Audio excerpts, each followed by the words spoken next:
إن الحمد لله نحمده ونستعينه ونستغفره ونعوذ بالله من شرور أنفسنا ومن سيئات أعمالنا من يهده الله فلا مضل له ومن يضلل فلا هادي له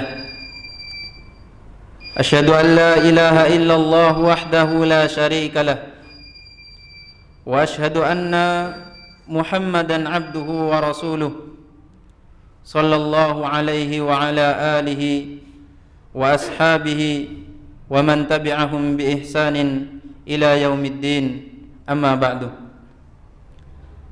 معاشر المسلمين rahimani wa rahimakumullah. Marilah kita meningkatkan ketakwaan kita kepada Allah Subhanahu wa taala. Karena sesungguhnya Allah Subhanahu wa taala telah memerintahkan untuk bertakwa di dalam Al-Qur'an secara umum dan secara khusus. Allah Subhanahu wa taala berfirman memerintahkan kepada semua manusia secara umum untuk bertakwa. Kata Allah Subhanahu wa taala, "Ya ayyuhan nasu taqu rabbakum." Wahai semua manusia, bertakwalah kepada Rabb kalian. Dan juga memerintahkan untuk bertakwa secara khusus buat orang yang beriman. Kata Allah Subhanahu wa taala, "Ya ayyuhalladzina amanu taqullaha haqqa tuqatih." Wahai orang-orang yang beriman, bertakwalah kepada Allah Subhanahu wa taala dengan sebenar-benarnya takwa. Ma'asyiral muslimin rahimani wa rahimakumullah. Ketahuilah bahwasanya bertakwa kepada Allah Subhanahu wa taala, bertawakal hanya kepada Allah, bergantung hanya kepada Allah Subhanahu wa taala akan menyelamatkan seseorang di dunia dan di akhirat, menyelamatkan seorang hamba dari kejadian-kejadian di dunia. Allah Subhanahu wa taala tatkala menciptakan kita di dunia ini, Allah Subhanahu wa taala juga menciptakan kejadian-kejadian yang menakutkan, kejadian-kejadian yang menyakitkan, dan itu yang paling besar adalah fitnah. Karena ma'asyiral muslimin rahimani wa rahimakumullah, memang dunia ini adalah tempatnya ujian dan fitnah. Kata Nabi sallallahu alaihi wasallam, "Lam yabqa minad dunya illa bala'un wa fitnah." Tidaklah tersisa dari dunia melainkan ujian dan fitnah. Ma'asyiral muslimin rahimani wa rahimakumullah, fitnah yang sangat besar, fitnah yang sangat dahsyat adalah sebuah fitnah yang semua para nabi telah mengingatkan umatnya dari fitnah ini. Fitnah yang sangat besar yang belum pernah terjadi semenjak Allah menciptakan Adam sampai nanti hari kiamat, melebihi fitnah yang satu ini. Fitnah ini adalah fitnah yang terjadi yang paling dahsyat di dalam sejarah manusia, yaitu fitnah Dajjal. Kata Nabi sallallahu alaihi wasallam, "Inni undirukumu wa ma min nabiyyin illa qad andara qaumuhu illa qad andarahu qaumah wa qad andara Nuhun qaumahu." Kata Nabi sallallahu alaihi wasallam, "Sesungguhnya aku telah mengingatkan kalian dari Dajjal, dan tidak ada seorang nabi pun melainkan telah mengingatkan umatnya dari Dajjal. Sesungguhnya Nuh telah mengingatkan umatnya." Kemudian kata Nabi sallallahu alaihi wasallam dalam hadis yang lain, "Ma baina khalqi Adam ila qiyamis saah khalqun akbaru minad Dajjal." Tidak ada, Allah menciptakan semenjak diciptakannya Adam sampai nanti hari kiamat suatu makhluk yang lebih besar dari fitnah Dajjal. Ma'asyiral muslimin rahimani wa rahimakumullah, Dajjal merupakan manusia dari keturunan Nabi Adam. Disebutkan di dalam hadis-hadis Nabi Muhammad sallallahu alaihi wasallam bahwasanya Dajjal memiliki badan yang besar, yaitu badan yang gemuk, kulitnya berwarna merah, rambutnya keriting, kemudian matanya buta, mata kanannya buta, dan tertulis di antara kedua matanya kaf, fa, dan ra, atau di dalam riwayat hadis yang lain kafir. Tulisan ini mampu dibaca oleh semua orang yang beriman kepada Allah, orang yang mengenal Allah, bahkan orang yang buta huruf pun mampu untuk membacanya. Ma'asyiral muslimin rahimani wa rahimakumullah. Kata Nabi sallallahu alaihi wasallam, "Innallaha laisa bi'awar wa innal masihad dajjal a'warul 'ainil yumna ka'anna 'ainahu 'inabatun tafiyah." Kata Nabi sallallahu alaihi wasallam, sesungguhnya Allah Subhanahu wa taala tidak buta matanya, dan sesungguhnya Dajjal adalah yang buta mata kanannya, dan matanya seakan-akan seperti anggur yang menonjol. Ma'asyiral muslimin rahimani wa rahimakumullah. Sebelum keluarnya Dajjal, bumi kemarau yang sangat panjang, manusia membutuhkan makanan dan manusia sangat butuh kepada minuman. Dan tatkala Allah Subhanahu wa taala mengeluarkan Dajjal ini, nanti Allah Subhanahu wa taala juga memberikan kemampuan kepada Dajjal, mampu bergerak cepat, dia mampu menurunkan hujan, dia mampu menumbuhkan tumbuhan, dan dia membawa sesuatu seperti surga atau seperti neraka.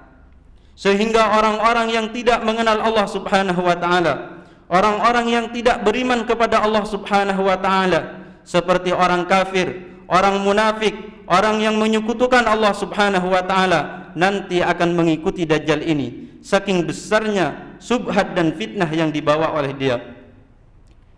Ma'asyiral muslimin rahimani wa rahimakumullah, di antara orang yang mengikuti Dajjal nanti di hari nanti adalah 70.000 orang Yahudi Asbahan. Ma'asyiral muslimin rahimani wa rahimakumullah, maka fitnah Dajjal ini sangatlah dahsyat. Fitnah ini sangatlah besar. Bahkan disebutkan di dalam hadis, ada seorang yang menyangka dirinya beriman kepada Allah, lalu dia mendatangi Dajjal, akhirnya dia mengikuti Dajjal tersebut. Ma'asyiral muslimin rahimani wa rahimakumullah, di hadis-hadis yang lain juga diceritakan bahwasanya Dajjal dia nanti membawa sungai yang mengalir, membawa dua sungai yang mengalir, satunya berisi air dan satunya berisi api. Satunya terlihat seperti air dan satunya terlihat seperti api. Namun yang terlihat seperti api pada hakikatnya itulah air yang dingin, dan yang terlihat seperti air pada hakikatnya itu adalah api. Kemudian disebutkan juga oleh Nabi sallallahu alaihi wasallam bahwasanya Dajjal nanti fitnahnya di muka bumi ini selama 40 hari.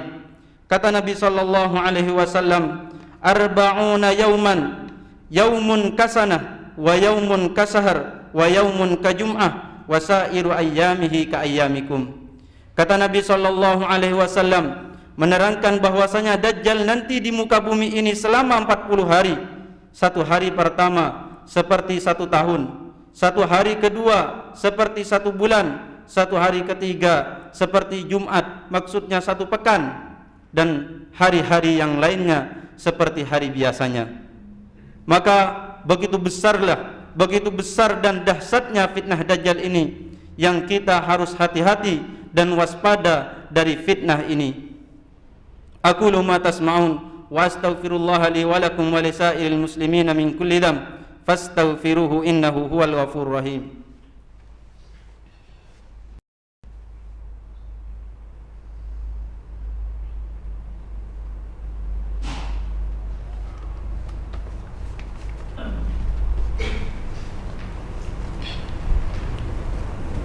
Alhamdulillahi rabbil alamin, wassalatu wassalamu ala ashrafil anbiya'i wal mursalin, nabiyina Muhammadin wa ala alihi wa ashabihi wa man tabi'ahum muhsinan ila yaumiddin.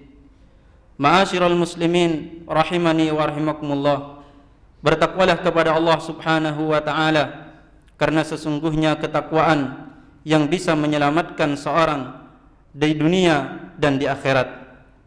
Kemudian ma'asyiral muslimin rahimani wa rahimakumullah, tatkala Rasul sallallahu alaihi wasallam menceritakan tentang Dajjal, tatkala Rasul sallallahu alaihi wasallam mengingatkan umatnya dari fitnah Dajjal, Nabi sallallahu alaihi wasallam juga mengajarkan kepada umatnya bagaimana caranya agar bisa selamat dari fitnah Dajjal ini. Di antaranya ma'asyiral muslimin rahimani wa rahimakumullah, yang pertama adalah dengan cara mengenal Allah Subhanahu wa taala. Mengenal nama-nama Allah Subhanahu wa taala, mengenal sifat-sifat Allah Subhanahu wa taala. Karena orang yang mengikuti Dajjal nanti hanyalah orang yang tidak kenal dengan Allah Subhanahu wa taala. Adapun orang-orang yang beriman kepada Allah, orang mukmin, maka dia nanti akan tahu bahwasanya yang datang di akhir zaman itu adalah Dajjal. Oleh karenanya kata Nabi sallallahu alaihi wasallam tatkala menceritakan tentang di antara dua matanya ada tulisan kafir, beliau mengatakan itu mampu dibaca nanti oleh seorang yang beriman kepada Allah, yang mengenal Allah, bahkan meskipun dia adalah orang yang buta huruf sekalipun. Kemudian ma'asyiral muslimin rahimani wa rahimakumullah, yang kedua adalah dengan cara mengikuti Nabi Muhammad sallallahu alaihi wasallam. Sebagaimana tatkala Tamim Ad-Dari, tatkala Tamim dan juga teman-temannya berjumpa dengan Dajjal, kemudian ada dialog di sana. Dia mengatakan kepada Dajjal bahwasanya telah muncul Muhammad dan dia sudah ditaati. Maka kata Dajjal mengatakan bahwa mentaati dia Muhammad sallallahu alaihi wasallam itu lebih baik bagi mereka. Kemudian juga ma'asyiral muslimin rahimani wa rahimakumullah, yang ketiga yaitu dengan cara mengokohkan, menguatkan keimanan kita, mengokohkan keislaman kita. Karena orang yang kuat keislamannya, dia akan selamat dari fitnah Dajjal. Oleh karenanya banyak-banyak berdoalah, mintalah kepada Allah Subhanahu wa taala agar dikuatkan hatinya di atas keislaman, di atas iman. Banyak-banyak meminta dengan doa, ya muqallibal qulub, tsabbit qalbi ala dinik. Wahai zat yang membolak-balikkan hati, kokohkanlah hati kami di atas agamamu. Kemudian ma'asyiral muslimin rahimani wa rahimakumullah, yang berikutnya yang bisa menyelamatkan seorang dari fitnah Dajjal adalah membaca doa sebelum tasyahud akhir, sebelum salam di tasyahud akhir, membaca doa Allahumma inni a'udzubika min adzabi jahannam wa min adzabil qabr wa min fitnatil mahya wal mamat wa min syarri fitnatil masihid dajjal. Bahkan disebutkan bahwasanya orang-orang dahulu tatkala menjumpai anaknya lupa membaca doa ini di dalam salatnya, disuruh untuk mengulang lagi. Kemudian yang kelima, di antara yang bisa menyelamatkan seorang hamba dari fitnah Dajjal adalah jika dia berjumpa dengan Dajjal, maka hendaknya dia pergi menjauh dan meninggalkan subhatnya. Karena orang yang mendekatinya, dia bisa jadi nanti terpengaruh dengan subhatnya dan mengikutinya. Kata Nabi sallallahu alaihi wasallam, "Man sami'a bid-dajjal falyan'a anhu, fa wallahi innar rajula la ya'tihi wa huwa yahsabu annahu mu'min, fayattabi'uhu mimma yub'atsu bihi subhat." Kata Nabi sallallahu alaihi wasallam, barang siapa yang mendengar Dajjal, maka seharusnya dia menjauh darinya, karena sesungguhnya demi Allah ada seorang yang mendatanginya. Dia mengira bahwasanya dia beriman kepada Allah, adalah orang mukmin, namun ternyata dia mengikutinya disebabkan dahsyatnya subhat yang dikeluarkan oleh Dajjal. Kemudian bahkan di riwayat-riwayat hadis yang lain, orang-orang pada pergi ke gunung-gunung untuk menjauhi Dajjal ini.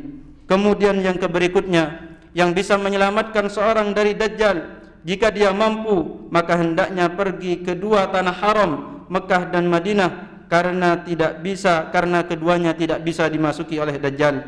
Kemudian yang berikutnya yaitu jika bertemu, maka hendaknya sabar dan tetap di atas kebenaran, lalu tidak mentaatinya, dan hendaknya ia membaca 10 ayat pertama dari surah Al-Kahfi. Kata Nabi sallallahu alaihi wasallam, "Faman adraka minkum falyaqra alaihi fawatiha suratul kahfi, fawatiha suratil kahfi." Barang siapa yang mendapati di antara kalian, maka hendaknya membacakan atasnya, yaitu awal-awal surah Al-Kahfi. Di dalam hadis yang lain, "Man hafidha asra ayatin min awwali suratil kahfi usima minad dajjal." Barang siapa yang menghafal 10 ayat dari 10 ayat awal dari surah Al-Kahfi, maka dia diselamatkan dari Dajjal. Kemudian, ma'asyiral muslimin rahimani wa rahimakumullah, nanti Dajjal akan membawa sungai dari air. Maka tatkala dia menjumpainya, melihatnya, maka hendaknya dia menundukkan pandangannya. Tatkala Dajjal membawa dua sungai dari air dan berupa air dan api, maka hendaknya dia memejamkan matanya dan mengambil sungai yang nampaknya seperti api, karena pada hakikatnya itu adalah air yang dingin. Innallaha wa malaikatahu yusholluna 'alan nabi ya ayyuhalladzina amanu shallu 'alaihi wa sallimu taslima. Allahumma shalli wa sallim ala nabiyyina Muhammad wa ala alihi wa ashabihi ajma'in. Rabbana Allahumma ighfir lil muslimina wal muslimat wal mu'minina wal mu'minat al ahya'i minhum wal amwat. Rabbana faghfir lana dhunubana wa kaffir 'anna as-sayyi'at wa tawaffana ma'al abrar. Rabbana atina fid dunya hasanah wa fil akhirati hasanah wa qina adzaban nar. Wa sallallahu ala nabiyyina Muhammad walhamdulillahi rabbil alamin. Wa aqimus shalah.